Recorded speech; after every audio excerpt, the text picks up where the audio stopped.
Actor कुशल पंजाबी की 37 साल में सुसाइड करने की खबर उनके दोस्तों, परिवार और फैंस के लिए किसी शौक से कम नहीं था। मौत के बाद उनके शव के पास से बरामद किए गए सुसाइड नोट ने खुदकुशी का भी खुलासा कर दिया था। माना जा रहा है कि कुशल और उनकी पत्नी ऑड्रे के बीच कुछ ठीक नहीं चल रहा था। शादीशुदा लाइफ में चल रही परेशानियों की वजह से भी वे डिप्रेशन में थे।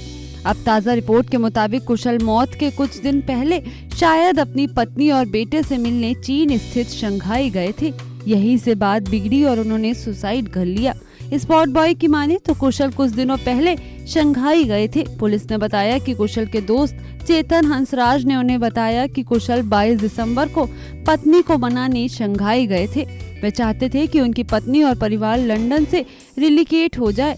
कुशल लंदन में नौकरी करते हुए परिवार को शिफ्ट कराने की प्लानिंग कर रहे थे, लेकिन पत्नी इस बात पर तैयार नहीं थी। कुशल अपने बेटे के बेहद करीब रहे हैं। इस बात का इशारा उनकी आखिरी इंस्टाग्राम पोस्ट को देखकर लगाया जा सकता है। सुसाइड करने से चंद घंटे पहले उन्होंने 3 साल के बेटे की तस्वीर इंस्टाग्राम पर शेयर की थी। कुशल का इंस्टाग्राम पेज देखकर ये साफ है कि अपनी पत्नी संग उनकी केमिस्ट्री किसी फेरी टेल से कम नहीं रही, लेकिन वक्त के साथ दोनों में दूरियां आ गईं और शायद इस गम को कुशल बर्दाश्त नहीं कर सके। चेतन ने ये भी बताया कि कुशल 4 बार अपनी पत्नी और बेटे से मिलने शंघाई गए थे। अब कयास लगाए जा रहे हैं कि शंघाई से लौटने के बाद बात बिगड़ी है।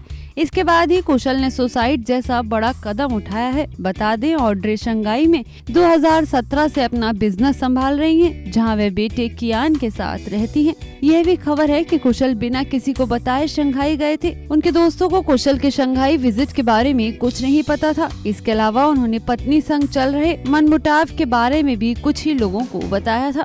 इस वीडियो में फिलहाल इतना ही। इसी तरह की अन्य जानकारियों के लिए बने रहिए हमारे साथ।